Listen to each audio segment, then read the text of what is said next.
ಮಾನ್ಯ ಹಿಂದುಳಿದ ವರ್ಗ ಕಲ್ಯಾಣ ಹಾಗೂ ಕನ್ನಡ ಮತ್ತು ಸಂಸ್ಕೃತಿ ಸಚಿವರಿಗೆ ಚುಕ್ಕೆ ಗುರುತಿನ ಪ್ರಶ್ನೆ ಮಂತ್ರಿಗೆ 2005 ಪ್ರಶ್ನೆ ಕೇಳಲಿಕ್ಕೆ ಬಯಸ್ತೇನೆ ಅಧ್ಯಕ್ಷ. ಮಾನ್ಯ ಸಭಾಧ್ಯಕ್ಷರ ಉತ್ತರವನ್ನು ಒದಗಿಸಲಾಗಿದೆ. ಮಾನ್ಯ ಅಧ್ಯಕ್ಷರೇ, ಮಾನ್ಯ ಸಚಿವರು ನನ್ನ ಪ್ರಶ್ನೆಗೆ ಉತ್ತರವನ್ನು ಕೊಟ್ಟಿದ್ದಾರೆ. ಇವತ್ತೇನು ಸನ್ಮಾನ್ಯ ಅಧ್ಯಕ್ಷರೇ, ನನ್ನ ಅಲ್ಲ, ಇದು ಬಹಳ ಗಂಭೀರವಾಗಿ ಐತಿ ಇಡೀ ಕ್ಷೇತ್ರ. ನೀವು ಮೊನ್ನೆ ಕೂಡ ನನ್ನ ಕಚೇರಿಗೆ ಬಂದು ವಿಚಾರ ತಿಳಿಸಿದ್ದೀರಿ. ಇವತ್ತು ಕೂಡ ಸರ್ಕಾರ ಮೊನ್ನೆ ನನ್ನ ಆಫೀಸ್ಗೆ ಕೂಡ ಬಂದು ವಿಚಾರ ತಾವು ಹೇಳಿದ್ದೀರಿ. ನನಗೆ ಯಾರು ಕೊಡ್ತಾರೆ ಅಧ್ಯಕ್ಷ? ಇವತ್ತು ಮಂತ್ರಿ ಕೂಡ 2,000 ಜನ ಉತ್ತರ ಕೊಟ್ಟಿದ್ದಾರೆ. ಈಗ ಹೊಸ ಕಾಲೇಜ್ ನಿಮ್ಮ ಸ್ಕೂಲ್ ಬರ್ತದೆ ಅಂತ ಹೇಳಿಕೊಂಡು ಈಗ ಹೊಸತಾದ 3 ಪ್ರಸ್ತಾವನೆ ಫೈನಾನ್ಸ್ ಡಿಪಾರ್ಟ್ಮೆಂಟ್ ಅಲ್ಲಿ ನಾನು ಇದ್ರ ಬಗ್ಗೆ ಕೇಳ್ತಲ್ಲ. ನನಗೆ ಈ ವರ್ಷ ನಮ್ಮ ಮಕ್ಕಳಿಗೆ ಅರ್ಜಿಗಳು ಹಾಕ್ಯಾರಲ್ಲ, ನಾನು ಯಾವ ಹಾಸ್ಟೆಲ್ ಅಲ್ಲಿ ಸೇರ್ಸ್ಬೇಕಂತ ನಾನು ಕೇಳ್ತಾರ. ನೀವು ಮಂತ್ರಿಗಳು ಮನವಿ ಕೊಡಿ, ಸರಿ ಮಾಡ್ತಾರೆ. ಮಾತಾಡ್ತಾರೆ ಈಗ, ಡೋಂಟ್ ವರಿ. ಹೇಳಲ್ಲ,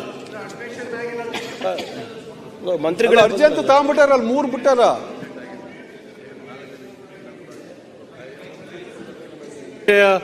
ಮುಖಂಡರುಗಳ ತುಂಬ ಜನ ಮನೆಯಲ್ಲಿ ಬಂದು ಚರ್ಚೆಗೆ ಆಗ್ಬಿಟ್ರು. ಹೀಗಾಗಿ ನಾನು ಅವ್ರು ರಿಕ್ವೆಸ್ಟ್ ಮಾಡಿದೆ, ಮಾನ್ಯ ಸದಸ್ಯರ ಭಾವನೆಗಳನ್ನೆಲ್ಲ ಅರ್ಥ ಮಾಡಿಕೊಂಡು ಸರ್ಕಾರದ ಯೋಜನೆಗಳನ್ನು ಅನುಷ್ಠಾನ ಮಾಡುವಾಗ ಏನೇನಾಗಿದೆ ಮತ್ತು ಅವರ ಸ್ಥಳೀಯವಾಗಿ ಏನು ಸಮಸ್ಯೆ ಎದುರಿಸ್ತೆ ಎಲ್ಲ ಕೂಲಂಕುಷವಾಗಿ ಹೇಳಿದ್ದಾರೆ.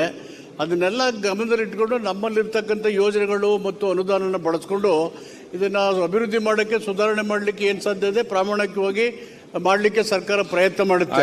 ಈಗಾಗಲೇ ಶಿಕ್ಷಣದ ಬಗ್ಗೆ ಹೆಚ್ಚು ಮಹತ್ವವನ್ನು ವಹಿಸಬೇಕು ಅಂತ ಹೇಳಿ ಇಡೀ ಆ ಕಡೆ ಈ ಕಡೆ ಸದಸ್ಯರೆಲ್ಲ ಬಯಸಿದ್ದಾರೆ. ಸರ್ಕಾರದ ಉದ್ದೇಶ ಕೂಡ ಅದೇ ಆಗಿದೆ.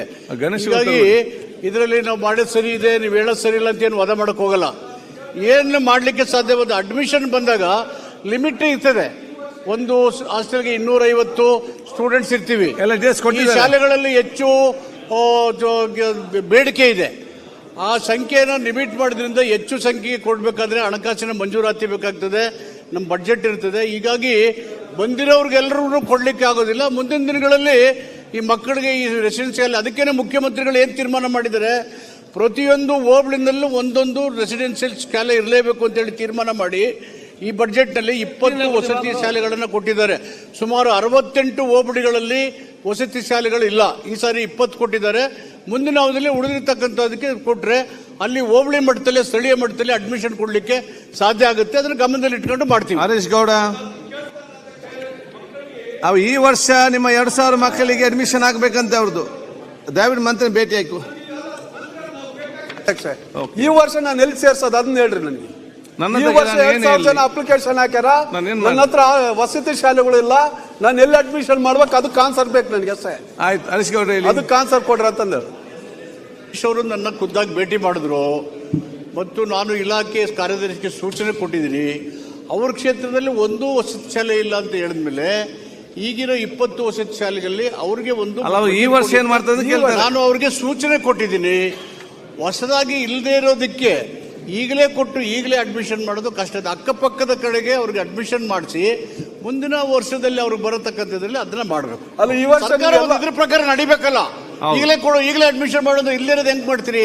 ಹಾಗಾದ್ರೆ ಊಟ ಕೊಡೋದ್ರೆ ನಮ್ಮ ತಾಲೂಕು ಹಂಗ ಅನ್ಯಾಯ, ನಮ್ಮ ಮಕ್ಕಳಿಗೆ ಅನ್ಯಾಯ ಆಗ್ಬೇಕಾ? ಹರೀಶ್ ಗೌಡ, ಇಡೀ ರಾಜ್ಯದ ಮಕ್ಕಳಿಗೆ ಒಳ್ಳೇದಾಗಬೇಕು. ಕಂಪ್ಲಿ ವಿಧಾನಸಭಾ ಕ್ಷೇತ್ರ ಕಳೆದ ವರ್ಷ ಅಡ್ಮಿಷನ್ ಆಗಿದ್ದಾರೆ. ಆ ಜಿಲ್ಲೆನಲ್ಲಿ ಇದ್ದಾವೆ, ಅವ್ರ ಕ್ಷೇತ್ರದ ಮಕ್ಕಳಿಗೆ ಅಕ್ಕಪಕ್ಕದಲ್ಲಿ ಆದೇಶ ಮಾಡೋದು ನಾನು ಕೇಳ್ತಿರೋದು. ಇಲ್ಲದೆ ಇರೋದಕ್ಕೇನೆ ಇದುವರೆಗೂ ಇಲ್ಲ. ಇಲ್ದೇ ಈಗಲೇ ಕೊಡು ಅಂದ್ರೆ ಅವ್ರಿಗೆ ಶಾಸಕರು ಅರ್ಥ ಮಾಡ್ಕೊಂಡು ಶಾಸಕರ ಮಾತಾಡಿ ಇಲ್ಲಿ ಚರ್ಚೆ ಅಡ್ಮಿಷನ್ ಆಗ್ತದ. ಕ್ರೈಸ್ಟಿಗೆ ಹೋಗಿನಿ, ಇಲ್ಲಿ ಹೋಗಿತ್ತು, ಎಲ್ಲ ಮಂತ್ರಿ ಅವರೇ ಹೋಗಿ ಎಲ್ಲ ಡಿಪಾರ್ಟ್ಮೆಂಟ್ ಮಂತ್ರಿ ಅವರೇ ಮಂತ್ರಿಗಳೇ, ಅವ್ರು ಏನು ಪಾಯಿಂಟ್ ಅಂತ ಹೇಳಿದ್ರೆ ಈ ವರ್ಷ ಹೊಸತಾಗಿ ನೆಕ್ಸ್ಟ್ ಇಯರ್ಗೆ ಪ್ರಾಬ್ಲಮ್ ಸಾಲ್ವ್ ಆಗ್ತದೆ. ಒಂದು ಈ ವರ್ಷ ಮಕ್ಕಳಿಗೆ ನೀವು ಹೇಳ್ತೀರಲ್ಲ ಅಕ್ಕಪಕ್ಕಲ್ಲ, ಒಂದ್ ಸೆಕೆಂಡ್ ಅಲ್ಲ, ಒಂದ್ ನಿಮಿಷ, ತಾವು ಹೇಳ್ತೀರಿ ಅಕ್ಕಪಕ್ಕದ ಹೋಬಳಿ ಅಥವಾ ತಾಲೂಕಲ್ಲಿ ಅಲ್ಲಿ ಹೋಗಿ ಸೇರಿಸ್ತಾರೆ. ಅವ್ರೇನ್ ಹೇಳ್ತಾರೆ, ಅಲ್ಲಿಗೆ ಹೋದಾಗ ನಮ್ಮಲ್ಲಿ ಫುಲ್ ಆಗಿದೆ, ನಿಮ್ಗೆ ಸೀಟ್ ಇಲ್ಲ ಅಂತ ಹೇಳಿದಾಗ ಅವರು ಆ ಕಡೆ ಈ ಕಡೆ ಅವರು ಅವ್ರ ಕ್ಷೇತ್ರದಲ್ಲಿ ಹ್ಯುಮಿಲೇಷನ್ ಅನುಭವಿಸ್ತಾ ಇದ್ದಾರೆ. ಮಕ್ಕಳು ಬಂದಾಗ ಕೇಳ್ತಾರೆ, ಪೇರೆಂಟ್ಸು ಅಡ್ಮಿಷನ್ ಕೊಡೋಕ್ಕಾಗುತ್ತೆ, ಅವ್ರ ಪ್ರತಿನಿಧಿಯಾಗಿ ಆಯ್ಕೆ ಆಗಿದ್ದಾರೆ. ಅದನ್ನ ನೋಡೇ ನಾನು ಈ ಸಾರಿನೇ ಶಾಲೆನ ಸ್ಟಾರ್ಟ್ ಮಾಡಬೇಕು ಅಂತ ಸೂಚನೆ ಕೊಟ್ಟಿದ್ದೀನಿ. ಈ ಸರಿ ಸ್ಟಾರ್ಟ್ ಆದ್ರೆ ಅಲ್ಲಿ ಬಂದಿರೋ ಮಕ್ಕಳಿಗೆ ಎಷ್ಟು ಅಕಾಮಿಡೇಷನ್ ಇದೆ ಕೊಡ್ತೀವಿ. What is there to argue? Harish When I said I will give one school now itself, where is the argument? Okay Harish Why Gowda the argument? Harish ಗೌಡ್ರು. ಬರಲ್ಲ ನಾ ಈ ಸತಿ ನಮ್ಗೆ ಹರೀಶ್ ಗೌಡ್. ನೀವು ಕೊಡ್ರಿ ಅಂತ ಕೇಳ್ತಾರೆ. Photo. ಶಿವರಾಜ್ ಅಂಗಡಿಗೆ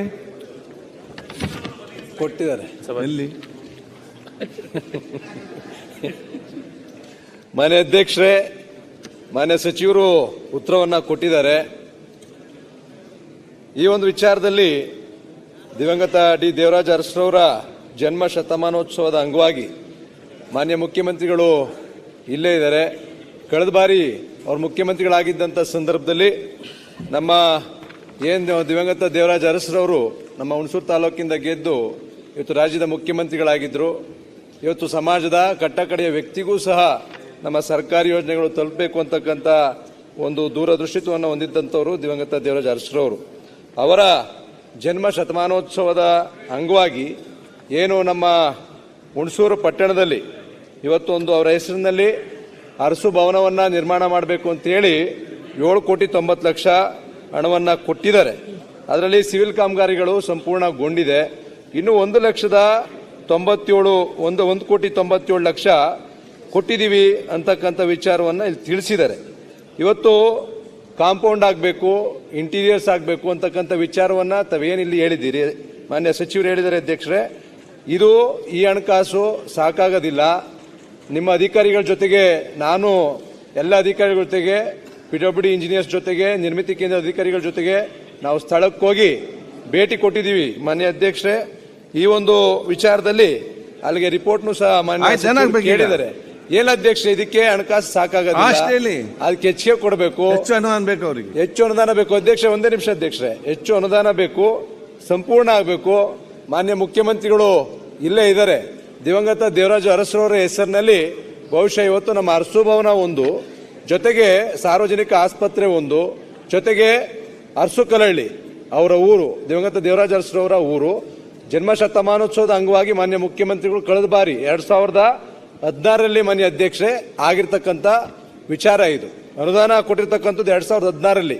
8 ವರ್ಷಗಳ ಅವಧಿ ಆದರೂ ಸಹ ಕಂಪ್ಲೀಟ್ ಆಗಿಲ್ಲ, ಆಸ್ಪತ್ರೆ ಸಂಪೂರ್ಣ ಆಗಿಲ್ಲ. ಜೊತೆಗೆ ಅರಸು ಕಲಹಳ್ಳಿ ಅಭಿವೃದ್ಧಿಗೆ ಅವರ ಸಮಾಧಿಯನ್ನ ಸ್ಮಾರಕವಾಗಿ ಕನ್ವರ್ಟ್ ಮಾಡಲಿಕ್ಕೆ, ಜೊತೆಗೆ ಅವ್ರ ಮನೆ ಏನಿದೆ ಬಹಳ ಶಿಥಿಲಾವಸ್ಥೆಯಲ್ಲಿದೆ. ಮಾನ್ಯ ಮುಖ್ಯಮಂತ್ರಿಗಳು ಅದ್ರ ಬಗ್ಗೆ ಗಮನ ಹರಿಸಿ ಸಂಪೂರ್ಣ ಅಭಿವೃದ್ಧಿಗೆ ಅರಸು ಕಲಹಳ್ಳಿ ಅವರ ಮನೆ ಜೊತೆಗೆ ಅವರ ಸಮಾಧಿ ಅಭಿವೃದ್ಧಿ ಜೊತೆಗೆ ಅರಸು ಭವನ ಸಂಪೂರ್ಣ ಆಗಬೇಕು. ಈ ಅನುದಾನ ಸಾಕಾಗೋದಿಲ್ಲ, ಹೆಚ್ಚಿನ ಅನುದಾನ ಕೊಡಬೇಕು ಅಂತಕ್ಕಂಥ ವಿಚಾರವನ್ನ ಮಾನ್ಯ ಸಚಿವರಲ್ಲಿ ಮನವಿ ಮಾಡ್ತೀನಿ ಅಧ್ಯಕ್ಷ. ಮಾನ್ಯ ಸಭಾಧ್ಯಕ್ಷರೇ, ಹಿಂದೆ ಸನ್ಮಾನ್ಯ ಸಿದ್ದರಾಮಯ್ಯ ಸಾಹೇಬರು ಈ ರಾಜ್ಯದ ಮುಖ್ಯಮಂತ್ರಿಗಳಿದ್ದಾಗ ದೇವರಾಜ ಅರಸರ ಜನ್ಮ ಶತಮಾನೋತ್ಸವ ಅಂಗವಾಗಿ ಇದನ್ನ ದೊಡ್ಡ ಭವನವನ್ನು ಕಟ್ಟಿಸಬೇಕಂತ ಹುಣಸೂರೊಳಗೆ ನಿರ್ಧಾರ ಆಗಿತ್ತು. ಅದಾದಮೇಲೆ ಅವತ್ತಿನ ಎಸ್ಟಿಮೇಟ್ ಪ್ರಕಾರ 7,90,00,000 ದುಡ್ಡನ್ನು ಬಿಡುಗಡೆ ಮಾಡಬೇಕಾಗಿತ್ತು. ಸನ್ಮಾನ್ಯ ಸಿದ್ದರಾಮಯ್ಯ ಸಾಹೇಬರ ಅವಧಿಯೊಳಗನೆ ದುಡ್ಡನ್ನು ಬಿಡುಗಡೆ ಆಗಿತ್ತು. ಅದಾದಮೇಲೆ ಇವತ್ತದು ಕಂಪ್ಲೀಟ್ ಆಗಿದೆ. ಅದು ಕಂಪ್ಲೀಟ್ ಆಗಿ ಅದಕ್ಕೆ ಇಂಟೀರಿಯರ್ ಮಾಡಬೇಕಾಗಿದೆ ಮಾನ್ಯ ಅಧ್ಯಕ್ಷ. ಇಂಟೀರಿಯರ್ ಏನೇನು ಬೇಕಾಗಿದೆ ಮತ್ತು ಅದರ ಜೊತೆಗೆ ಕಂಪೌಂಡು, ಆ ಕಂಪೌಂಡ್ ಮಾಡಲಿಕ್ಕೆ ಏನು ಬೇಕಾಗಿದೆ ಅಂತ ಈಗಾಗಲೇ ನಿರ್ಮಿತಿ ಕೇಂದ್ರದ ನಾವು ಎಸ್ಟಿಮೇಟನ್ನು ತರಿಸಿದ್ದೀವಿ. ಅದು 2023 ಮತ್ತೆ ಸಿದ್ದರಾಮಯ್ಯ ಸಾಹೇಬ್ರ ಬರಬೇಕಾಯ್ತು ಅದನ್ನು ಭವನವನ್ನು ಮಾಡಲಿಕ್ಕೆ. ಅದಕ್ಕೆ ಈಗ 1,97,40,000 ರೂಪಾಯಿ ಈಗಾಗಲೇ ಎಸ್ಟಿಮೇಟನ್ನು ಕೊಟ್ಟಿದ್ದಾರೆ. ಅದನ್ನು ಈಗಾಗಲೇ ದುಡ್ಡನ್ನು ಬಿಡುಗಡೆ ಮಾಡಿದ್ದೀವಿ. ಬಿಡುಗಡೆ ಮಾಡಿ DCPD ಅಕೌಂಟ್ನಾಗಿದೆ, DCPD ಅಕೌಂಟ್ನಾಗಿದೆ. ನಾನು ನಿರ್ಮಿತಿ ಕೇಂದ್ರದವ್ರ ಜೊತೆಗೂ ಮಾತಾಡಿದ್ದೀವಿ. ಸೆಪ್ಟೆಂಬರ್ ಅಂತ್ಯ ಅನ್ನೋದ್ರೊಳಗೆ ಅದನ್ನು ಪೂರ್ಣ ಪ್ರಮಾಣದ ದೇವರಾಜ ಭವನವನ್ನು ಮಾಡ್ತೀವಿ. ಅದರ ಜೊತೆಗೆ ದೇವರಾಜ ಭವನಕ್ಕೆ ಏನಾದರೂ ಅಡಿಷನಲ್ ದುಡ್ಡು ಬೇಕಂದ್ರೆ ದುಡ್ಡು ಕೊಟ್ಟು ಮಾಡುವಂತ ಕೆಲಸ ಮಾಡ್ತೀವಿ.